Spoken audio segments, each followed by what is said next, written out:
जय हिंद दोस्तों, हम आपके सामने फिर हाजिर हैं। जैसा कि हम लोगों ने अभी बहुत सारी चीज़ें बेसिक कवर की हैं, मगर फिर भी कुछ चीज़ों में डाउट है लोगों को।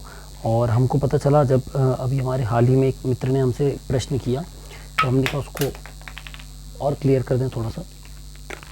उनका प्रश्न ये था, जो उनका डाउट है वो उनका डाउट ये था कि उन्होंने ज़मीन खरीदी। तो उनका प्रश्न था कि यदि मैंने ज़मीन खरीद ली है तो क्या ज़मीन मेरे नाम पे हो जाएगी। तो देखिए, हम आपको बिल्कुल सिंपल बात बताते हैं। सबसे पहले तो जय हिंद, है ना। बिना जय हिंद के हमारा काम अधूरा है। जय हिंद नहीं दिख रहा आपको? एक मिनट, हम जय हिंद तक तो हाँ, ये मैंने जय हिंद लिखा है ना यार, दिखना चाहिए आपको। हाँ, अब ठीक है, ठीक है। अब आ गए अपन जय हिंद पर। अब जो सबसे महत्वपूर्ण चीज़ है वो समझिए। कोई भी व्यक्ति भूमि को, ज़मीन को खरीदता है। क्या करता है? खरीदता है, क्रय कर रहा है, ठीक है। तो ये कहाँ से होता है? जिला पंजीयन कार्यालय।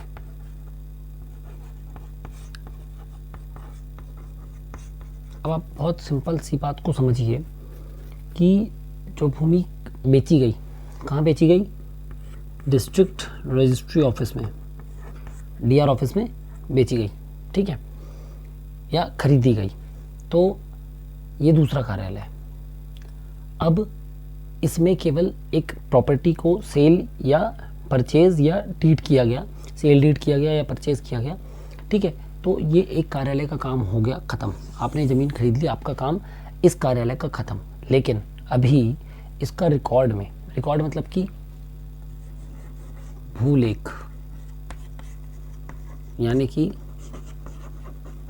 लैंड रिकॉर्ड, इसी को आप ऐसे समझ सकते हैं, भूलेख अथवा राजस्व रिकॉर्ड में, ठीक है, लैंड रिकॉर्ड एंड रेवेन्यू में। जब तक इस व्यक्ति का नाम चल रहा है, ए व्यक्ति ने ज़मीन खरीदी बी से, ठीक है, ए ने किससे खरीदी? बी से खरीदी। तो रेवेन्यू में, रिकॉर्ड में किसका नाम चल रहा है? बी का चल रहा है। तो यहाँ पर ए ने तो परचेज कर ली, तो रजिस्ट्री पे तो ए के नाम पे ज़मीन आ गई जो बी के नाम पे थी, ठीक है। बी के नाम से किसके नाम पे? ए। लेकिन रिकॉर्ड में अभी इसी का नाम चलेगा। इसी के लिए न्यायालय में आवेदन चलता है। न्यायालय कौन से? जो राजस्व के न्यायालय, तहसीलदार, नायब तहसीलदार, ठीक है, वहाँ पर इसका कोर्ट में आवेदन चलता है। आवेदन चलने के बाद जो बी के नाम पे ज़मीन है, जांच पड़ताल प्रतिवेदन पंचनामा के बाद ए के नाम पे चली जाती है। तब रिकॉर्ड में इस रजिस्ट्री के आधार पे नामांतरण कराने पे, बैनामा पास कराने पे, दाखिल खारिज कराने पे ये बी का नाम ए के नाम पे चला जाता है। तब जाकर ये प्रक्रिया पूरी होती है, यानी 2 स्टेप में ये काम होता है, ठीक है। अब इसको आप ऐसे समझिए कि 2 स्टेप का काम में से मैक्सिमम लोग 1 स्टेप कराते हैं और भूल जाते हैं। कई महीनों बाद, 2 साल बाद, 3 साल बाद, जब उनको या तो इसको बेचना होता है, या इसको मॉर्टगेज करना होता है, या इस पर लोन लेना होता है, प्रॉपर्टी पे मकान बनवाना होता है। प्लॉट खरीद लिया आदमी ने, 6 साल बाद मकान बनवा रहा, तो जब मकान बनवाने वो जाता है तब उसको प्रॉब्लम समझ में आती है, तब उसको दिक्कत समझ में आती है कि ओहो, रिकॉर्ड में तो मेरा नाम ही नहीं है। तो ये नहीं होने के कारण होते हैं घोटाले। घोटाले कैसे? देखिए, घोटाला नहीं कहना चाहिए, प्रॉब्लम ये है, ए ने बी को ज़मीन बेची, बी ने ए को ज़मीन बेची, ए ने बी से खरीदी। अब ए ने नामांतरण अपने नाम पे नहीं कराया था, ठीक है, तो बी ने ध्यान नहीं दिया, या बी के व्यक्ति मर गया, बी के बच्चों का नाम आ गया, बी के बच्चों को नहीं पता था कि ए को ज़मीन बेची गई थी, बी ने सी को ज़मीन बेच दी।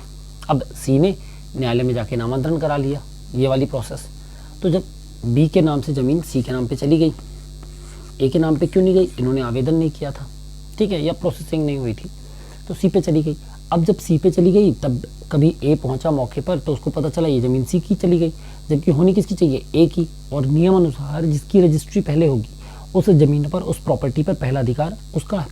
तो अब ये मामला चला गया सिविल कोर्ट, ठीक है, व्यवहार न्यायालय। यहाँ पर इस न्यायालय में इसका निर्णय आने में कई साल लग जाते हैं, कई पीढ़ियाँ इसमें समय बर्बाद हो जाता है। ये सब समस्याएं थी व्यवहारिक। 2 प्रोसेस हैं, इन 2 प्रोसेस को जॉइंट करते हुए कुछ शासन ने नियम लाए हैं आपके लिए, और उन्हीं नियमों के बारे में आज हम आपको वीडियो बताएंगे, ताकि आप जब ज़मीन खरीदें तो आप बिना परेशानी के नामांतरण करवा पाएँ, बिना परेशानी के, बिना भटके, बिना झंझट लगाए, बिना दिमाग खर्च किए, बिना समय खर्च किए और बिना कोई शास्ति अधिरोपित हुए आप आसानी से नामांतरण करवा सकते हैं। ठीक है, तो चलिए शुरू करते हैं। तो हम आपको बता रहे थे कि शासन ने इसके लिए आपके लिए 3 काम कर दिए, तो आप आराम से समझिएगा ताकि आपकी डाउट क्लियर हो जाए। बहुत सारे लोगों ने मुझको डाउट बताई थी, तो इसलिए मुझे ये वीडियो आपके लिए लाना पड़ा। पहला ऑप्शन है IGRS, दूसरा ऑप्शन है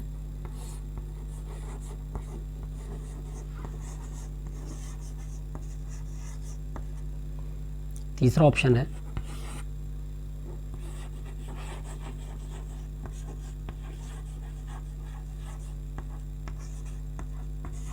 2.0। ठीक है, अब आप समझिए, तीनों ऑप्शन शासन ने आपके लिए दिए हुए हैं। इनमें से हम आपको बता दें कि बिल्कुल सिंपल प्रोसेस है तीनों। ठीक, कहाँ थे हम? IGRS, यही IGRS जो है हमारा, इसी को अब MPIGR भी कहते हैं। आप गूगल पे जाएंगे तो MPIGR के नाम से मिल जाएगा। तो IGRS मतलब होता है inspector general of registration and stamps, है ना। तो जो भी रजिस्ट्री होती हैं वो इस पोर्टल से मैनेज होती हैं। इसी को संपदा पोर्टल भी हम कहते हैं। संपदा पोर्टल इसी का एक पार्ट है, मतलब, ठीक है, संपदा पोर्टल। दूसरा साइबर तहसील जो 1 फरवरी से लागू हुई है। तीसरा साइबर तहसील 2.0 जो अभी लागू होने ही वाली कुछ दिनों में या हो गई होगी। इसकी एक PPT भी है, हम PPT भी आपको ऐसी एक दिन दिखा देंगे, है ना। उसका भी एक वीडियो शॉर्ट बना देंगे, इन्फॉर्मेटिव वीडियो। बाकी अभी तो आप इसको ऐसे समझिए बोर्ड पे, क्योंकि ये इंपॉर्टेंट है। हम पहले आते हैं IGRS, संपदा। अब जो भी किसान भाई हैं हमारे, या जो भी हमारे साथी हैं जो किसी भी क्षेत्र में रहते हो, शहर में, ग्रामीण क्षेत्र में, जो लोग रजिस्ट्री कराते हैं, ये उनके लिए है। जो ज़मीन खरीदते बेचते हैं उनके लिए है। सबसे पहले तो आप सेल्फ डिपेंडेंट बने, किसी के चक्कर में ना पड़े। इसमें नॉर्मल जो है सर्विस प्रोवाइडर आपकी रजिस्ट्री लिखते हैं। वो रजिस्ट्री लिखने के बाद रजिस्ट्रार के सामने आपकी फ़ोटो, आधार, डिजिटल साइन, अंगूठे के साथ वेरिफिकेशन होता है, और उसके बाद आपकी रजिस्ट्री दर्ज हो जाती है। IGRS में जैसे ही आपकी रजिस्ट्री दर्ज हुई, यानी रजिस्ट्री हुई, उसके बाद संपदा पोर्टल के माध्यम से या IGR के माध्यम से, MPIGR के माध्यम से ये चला जाता है। आपने जो खसरा सिलेक्ट किया है, आपने किसी ग्राम का, है ना, रामपुर ग्राम का 34/1 खसरा चुना है। अब रामपुर जो है वो सुरेंद्रगढ़ तहसील में आता है, सुरेंद्रगढ़ तहसील में आता है। तो ऑटोमेटिकली इसके माध्यम से तहसीलदार सुरेंद्रगढ़ को आपकी रजिस्ट्री भेज दी जाएगी। अब आपका क्या काम है? आपका काम है ये जो रजिस्ट्री आपको मिली है, इसको लेकर 7 दिन के भीतर तहसील सुरेंद्रगढ़ चले जाना है, और इसकी कॉपी या तो आप स्वयं या किसी और के हाथ, एक मूल कॉपी, एक फोटोकॉपी प्रोवाइड कराना है आपको यहाँ पर। आप नहीं भी जाएंगे तो आपका केस खारिज नहीं होगा, आपका नामांतरण फिर भी होगा, मगर मूल दस्तावेज इंपॉर्टेंट है। हो सके तो आप इस मूल दस्तावेज के साथ क्रेता विक्रेता का आधार कार्ड की कॉपी भेज दें, और आप चले जाएं तो इससे अच्छा कुछ नहीं, मतलब क्रेता चला जाए तो इससे अच्छा कुछ भी नहीं है। ठीक है, तो क्रेता 7 दिन के अंदर तहसील सुरेंद्रगढ़ में ये लेकर भेजेगा, वहीं से इसका इश्तेहार जारी हो जाएगा, और आगे की प्रोसीडिंग होके लगभग 30 डेज़ के अंदर, यहाँ से आने के 30 से 45 दिन के अंदर, यदि कोई विवाद नहीं है तो ये आदेश हो जाएगा। जैसे ये आदेश हो जाएगा, पटवारी जी को क्या कर देंगे? दुरुस्त। ठीक है, तो जैसे ही आपका आदेश हो, आपको क्या करना है? जो आदेश हुआ है न्यायालय से, तहसीलदार सुरेंद्रगढ़ से, उस आदेश की सत्यापित प्रतिलिपि निकालनी है, और आपको अपने पटवारी जी को सूचित करना है कि पटवारी जी, हमारा राजस्व न्यायालय का आदेश हो गया है, कृपया कर हमारा रिकॉर्ड दुरुस्त कर दो। तो वो रिकॉर्ड को जो आदेश अनुसार जो भी आदेश हुआ होगा उसमें जो आपका नाम होगा वो दुरुस्त कर देंगे। नाम में कोई त्रुटि ना हो इसलिए आधार कार्ड इंपॉर्टेंट है। ये हो गया पहला काम। IGRS में केवल इतना है। अब करते क्या हम लोग, या हम भी करते हैं, हमें भी नहीं पता था, जब रजिस्ट्री हुई हम निश्चिंत हो गए। जब हमको ज़मीन से संबंधित कोई कार्य पड़ेगा तब हम देखेंगे क्या करना है। तो ये गलती बिल्कुल नहीं करनी है। अदरवाइज़ क्या होगा, यहाँ पर यदि 7 दिन में आप दस्तावेज नहीं लाएंगे तो ये भी बाध्य हैं। दस्तावेज नहीं होने के कारण नियम 11-12 जो है उसके तहत इसको, आपके केस को इसको कर दिया जाएगा खारिज। फिर जब आप दोबारा आएंगे तहसील, जब आपको कभी ज़मीन की ज़रूरत होगी तो 6 महीने से यदि पुराना कोई केस का नामांतरण हो रहा है तो 500 से, मतलब उसमें अलग अलग अवधि का है, 3000 से 5000 तक की शासकीय शास्ती यानी लेट फीस आपकी अधिरोपित होगी, जो आपको भरनी ही पड़ेगी कंपलसरी। ठीक है। अब ये तो 6 महीने वाली बात है, वो कितने भी साल पुराना हो सकता है, वो फिर तहसीलदार के स्वविवेक पर भी निर्भर, उनके अनुसार जो भी वो जांच करेंगे, जांच के अनुसार निर्भर करता है। 6 महीने के बाद यदि कोई 5 साल पुरानी रजिस्ट्री आप लेकर आएंगे तो 5 साल से पुराना कोई भी प्रकरण सुनने का अधिकार इस न्यायालय को नहीं है। फिर यहाँ से अनुमति लगेगी, कहाँ से,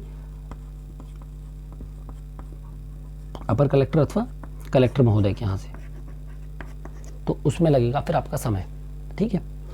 तो ये सब प्रक्रिया से बचने के लिए रजिस्ट्री होते ही 7 दिन के अंदर आप अपने ओरिजिनल डॉक्यूमेंट प्लस एक फ़ोटोकॉपी सुरेंद्रगढ़ में, या मतलब जो भी तहसील संबंधित तहसीलदार हैं वहाँ पर जमा कर दें, एक कॉपी में पावती ले लें, तो नियमानुसार कार्रवाई होगी। 30 से 45 दिन में आपका काम हो जाएगा। कोई शुल्क नहीं है ना, क्योंकि न्यायालय में इस पूरी प्रोसेस में कोई शुल्क नहीं है, क्योंकि आवेदन ऑलरेडी हो चुका है। पहले यदि आप नामांतरण का आवेदन अलग से करते हैं, ये जो प्रक्रिया है इसमें आपको न्यायालय का आवेदन करना पड़ेगा, है ना। 100 रुपये पंजीयन शुल्क है लोक सेवा केंद्र का और 20 रुपये आवेदन शुल्क है। 120 रुपये आपका यहाँ पर खर्च होगा, 120 रुपये में फिर आपका नामांतरण हो जाएगा। पर इसमें शास्ति लग सकती है यदि देरी से आप जाएंगे, और यहाँ पर रजिस्ट्री ऑटोमेटिकली IGRS से चली गई तो यहाँ पर आपको कोई भी शुल्क दे नहीं है। ठीक है, ये आ गई आपकी सिंपल सी बात। IGRS समझ में आ गया होगा। तो अब जो भी व्यक्ति ज़मीन खरीद रहे हैं, आप खरीद रहे हैं, आपके आसपास कोई व्यक्ति खरीद रहा है, तो उसको सिर्फ इतना कहिए आपकी रजिस्ट्री हो गई। रजिस्ट्री होने के दूसरे दिन रजिस्ट्री की कॉपी जब मिल जाए हाथ में, उसका एक फ़ोटोकॉपी कराइए और एक ओरिजिनल, 2 फोटोकॉपी कराइए और एक ओरिजिनल, और एक फ़ोटोकॉपी और एक ओरिजिनल ले जाके और क्रेता विक्रेता के आधार कार्ड ले जाकर कहाँ जमा कर देना है आपको, तहसील कोर्ट में, जो भी संबंधित तहसील है वहाँ पर जाकर जमा कर देना है। तो आपका नियमानुसार 30 दिन के अंदर आपका नामांतरण, जो फर्स्ट पार्ट कंप्लीट हो गया था, हमने बताया था IGRS, सेकंड पार्ट भी आपका कंप्लीट हो जाएगा राजस्व न्यायालय वाला। ठीक है। अब हम आते हैं साइबर साइबर तहसील में। ठीक है। अब देखो ये हो रही थी दिक्कत, इसमें क्या हो रहा था, कुछ जगह पे दिक्कत आती है कि कई बार, अब ये जो प्रोसेस है लंबी है, ठीक है, कई बार यहाँ पहुँचने के बाद परेशान हो रहा है किसान, तहसीलदार साहब नहीं है, पटवारी जी रिपोर्ट नहीं लगा पाए, उनके पास भी कई गांव हैं, है ना, नॉर्मल रजिस्ट्री का केस है लेकिन 5-6 गांव होने के कारण यहाँ पर एक दिक्कत हो रही थी। तो फिर क्या आई, साइबर तहसील। कब आई है, पहले आई थी 1 जनवरी को लागू होनी थी, फिर नहीं होकर 1 फरवरी को लागू हुई है। ठीक है, पहले 12 जिलों में चल रही थी, पायलट में टेस्टिंग हुई है, उसके बाद अब सभी समस्त 55 जिलों में ये लागू है। इसमें यदि यहाँ पर कौन सा खसरा देखा था हमने, 34/1 0.10.23 यानी 10 हेक्टेयर का है, अथवा 0.02 हेक्टेयर का है, और यदि पूरा का पूरा बेचा जाए, दोनों में से कोई सा भी या दोनों के दोनों भी, यदि पूरा खाता है तो खाता और पूरी ज़मीन है तो ज़मीन यदि बेचता है तो साइबर तहसील के तहत कार्रवाई होगी। साइबर तहसील में क्या कार्रवाई होगी, आपको आवेदन नहीं करना है, रजिस्ट्री ऑटोमेटिकली साइबर तहसीलदार के पास चली जाएगी, साइबर तहसीलदार के पास चली जाएगी। वहाँ से प्रोसीडिंग होने के बाद पटवारी के सारा ऐप में दिखाई देगी, जिसमें 10 दिन में रिपोर्ट लगाना अनिवार्य है। 10 दिन में रिपोर्ट नहीं लगाने पे क्या जारी हो जाता है, रिमाइंडर, और रिमाइंडर जारी होने के बाद ऑटोमेटिकली रिपोर्ट लग के एक केस प्रोसीडिंग हो जाता है। और इसमें कुछ नहीं करना है, आदेश लेकर कहीं नहीं जाना है। इसमें जैसे ही आदेश हो जाएगा दुरुस्ती भी ऑटोमेटिक हो जाएगी, आपको किसी के पास भटकने की ज़रूरत नहीं है। यदि आप पूरी ज़मीन खरीद रहे हैं तो आपको केवल क्या कराने की ज़रूरत है, रजिस्ट्री करा लिया आपने और पूरी ज़मीन हो रही है तो साइबर तहसील के थ्रू ऑटोमेटिक एमपी के अंदर, यदि मध्य प्रदेश के अंदर आप किसी भी गांव में, किसी भी शहर में, किसी भी अर्बन क्षेत्र में, चाहे किसी रूरल क्षेत्र में, यदि पूरी की पूरी ज़मीन, पूरा का पूरा खसरा नंबर खरीद रहे हैं तो आपको नामांतरण कराने के लिए परेशान होने की ज़रूरत नहीं है। बशर्ते वो कहीं पर सिविल कोर्ट में ना लगा हो, बशर्ते वो शासकीय ज़मीन ना रहा हो रिकॉर्ड में, बशर्ते वो कहीं हस्तांतरण ही ना हो, बशर्ते उसमें सारे नियम कानूनों का पालन हो, अनुज्ञा प्राप्त हो, ठीक है, तो कोई दिक्कत नहीं आएगी। अदरवाइज़ प्रतिवेदन लगाते समय पटवारी जी ने यदि कोई भी कमी पाई, आपने रजिस्ट्री में कोई भी जानकारी छुपाई, रोड छुपा दी, पेड़ छुपा दिए, ठीक है, या उसकी दूरी छुपा दी कि स्कूल से, मंदिर से, तालाब से दूरी, मेन सड़क से दूरी छुपा दी आपने, सिंचित को असिंचित बता दिया आपने, तो उस कंडीशन में आपकी रजिस्ट्री होल्ड करके उसको नॉर्मल केस में भेजा जा सकता है। तो सबसे पहले तो रजिस्ट्री जो आपका प्रॉपर्टी है उसका रियल इवेल्युएशन कराएं और रियल इन्फॉर्मेशन के साथ ही रजिस्ट्री करें, ताकि बाद में आपको परेशान ना होना पड़े, ठीक है। तो यहाँ पर ऑटोमेटिक दुरुस्त हो जाएगा, लेकिन कितना, केवल पूरा, ठीक है। एक केस हो गया। अब दिक्कत क्या थी, जो साइबर तहसील 1 चल रहा था उसमें केवल कंप्लीट एरिया का सेल के ऊपर ये डिपेंड कर रहा था, इसलिए शासन ने 2.0 लाया है, जल्दी ही लागू हो जाएगा। उसमें यदि 34/1 10.23 हेक्टेयर में से 8.20 और 2.03 हेक्टेयर 2 लोग खरीद रहे हैं, तो या एक व्यक्ति एक खरीद रहा है और ये भूमि स्वामी के पास रहेगी, तो इसमें पूरी जानकारी देनी है आपको, स्केच लेआउट नक्शा देना है कि इस पूरे ज़मीन में से आपने कहाँ पर ये 2.03 हेक्टेयर छोड़ा है अपने लिए और कहाँ पर इनके लिए छोड़ा है। दोनों की सहमति लगेगी, इसमें दोनों के शपथ पत्र लगेंगे, आधार कार्ड लगेगा और फिर ये चला जाएगा साइबर तहसील जैसे तहसील में। पटवारी जी इस पर जाँच करेंगे, रिपोर्ट लगाएंगे और विस्तृत रिपोर्ट भी उसमें वो लिख सकते हैं। यदि वो किसी भी आपके द्वारा दी गई गलत जानकारी पाई गई तो उसको विवादित करके कहाँ ले आएंगे, वापस रेवेन्यू कोर्ट में, ठीक है, नायब तहसीलदार के पास। तो सबसे पहले रजिस्ट्री कराएं सही और सटीक जानकारी के साथ, प्रॉपर जानकारी के साथ और पूरी जानकारी के साथ। जब आप पूरी जानकारी देंगे सारा में आराम से चला जाएगा और वहीं से हो जाएगा, ठीक है। उसके बाद 2.0 के साथ साथ शासन एक और चीज़ लेकर आ रही है, फौती। अभी तक फौती के लिए किसानों को परेशान होना पड़ रहा था।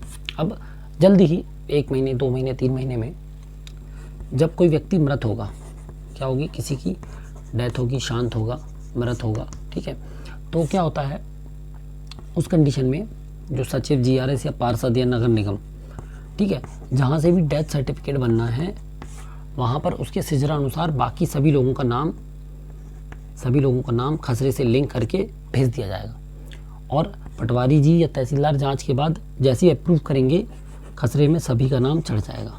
यानी अब आपको इसके लिए भी परेशान नहीं होना, पर अभी ये लागू नहीं हुआ इसको, और 2.0 साइबर तहसील 2.0 को लागू होने में समय है। अभी आप समझिए, सिंपल सी बात, ये सब भूल जाइए अभी जो मैंने बताया बाद में। यदि आपने ज़मीन खरीदी है, यदि पूरा रकबा खरीदा है तो आपको कुछ भी नहीं करना है। आपको पूरा रकबा खरीदने के कारण आपको केवल और केवल क्या करना है, फॉलोअप ले लेना है कि आपका केस कहाँ तक आया। चेक कर सकते हैं, आरसीएमएस पे जाएंगे, रजिस्ट्री क्रमांक जो आपको मिलता है उसके माध्यम से आप चेक कर सकते हैं कि आपका केस कहाँ पर पेंडिंग है, ठीक है। उसके बाद दूसरी चीज़ जो है साइबर तहसील के अलावा आईजीआरएस, यदि आपने आज रजिस्ट्री कराई है, आप रजिस्ट्री जैसी आपको हार्ड कॉपी में मिले 1-2 दिन में, 7 दिन के अंदर या 15 दिन के अंदर आप अपने नियरेस्ट जो संबंधित तहसीलदार हैं वहाँ पर जाएँ, वहाँ पर जानकारी दे दें, रजिस्ट्री की एक कॉपी लगा दें, एक कॉपी में, फोटोकॉपी में पावती ले लें और फिर आपका काम वहाँ पर भी आसानी से हो जाएगा। तो शासन ने ये पारदर्शिता बढ़ाई है और आपको स्वतंत्रता दी है कि आप बिना भटके, बिना परेशान हुए, बिना बिचौलियों के पास जाए, बिना अन्यत्र शासन को मतलब अपना नुकसान करा के, ठीक है, शासन की इस योजनाओं का सीधा सीधा लाभ उठा सकें। इसलिए आईजीआरएस, साइबर तहसील, इनका शासन ने बनाया हुआ है। तो आप, यदि आपके आसपास कोई भी व्यक्ति ज़मीन खरीदे तो उसको हमारा वीडियो ज़रूर भेजें ताकि वह किसी प्रकार से भ्रामक जानकारियों के कारण भटके नहीं, परेशान ना होए, और जो नामांतरण उसका रजिस्ट्री कराने के जस्ट 1 महीने के अंदर हो सकता है, 2 1.5 महीने के अंदर हो सकता है वह नामांतरण 6 महीने, साल भर, 8 महीने बाद ना हो। ठीक है, किसी प्रकार से सिविल में जाने की नौबत ना आए। इसलिए यदि आपके आसपास किसी भी व्यक्ति ने ज़मीन खरीदा है, उसको आज ही कहें, अभी कहें वो अपना नामांतरण करा ले। यदि पुराना नामांतरण है तो तहसील कोर्ट में आवेदन लगा दें, लोक सेवा केंद्र से, डाक से, स्वयं, ऑनलाइन, कैसे भी। ठीक है, आवेदन लगा सकते हैं। बहुत ही ज़्यादा व्यक्ति ऐसा है जो जानकार नहीं है, किसी प्रकार की उसको पूर्ण सहायता की ज़रूरत है, तो वकील के माध्यम से आवेदन कर सकते हैं। उस पर तहसीलदार महोदय जांच के बाद न्यायालयीय कार्रवाई कर देंगे। ठीक है, तो अब मुझे नहीं लगता कि हमारे किसी भी साथी को नामांतरण के संबंध में ये वाली प्रोसेस में कोई दिक्कत होगी। अब नामांतरण का आवेदन कैसे लगता है, इसकी प्रोसेस क्या होती है, इसमें शुल्क कितना आता है, इसमें प्रतिवेदन कैसे लगाते हैं, और फिर आदेश कब होता है, और फिर दुरुस्ती कैसे करते हैं, इसके बारे में जिसको भी जानकारी चाहिए तो डिस्क्रिप्शन पे हमने डाल दिया है। हमने हाल ही में नामांतरण के जो 2 या 3 प्रकार के वीडियो बनाए थे हमने डिस्क्रिप्शन पे डाल दिए, आप आराम से देख लीजिए। फिर भी यदि किसी को कोई समस्या आए, किसी को कुछ समझ में ना आए, तो आप हमको बताइएगा, हम उसका भी निराकरण देने की आपको कोशिश करेंगे। तब तक के लिए जय हिंद।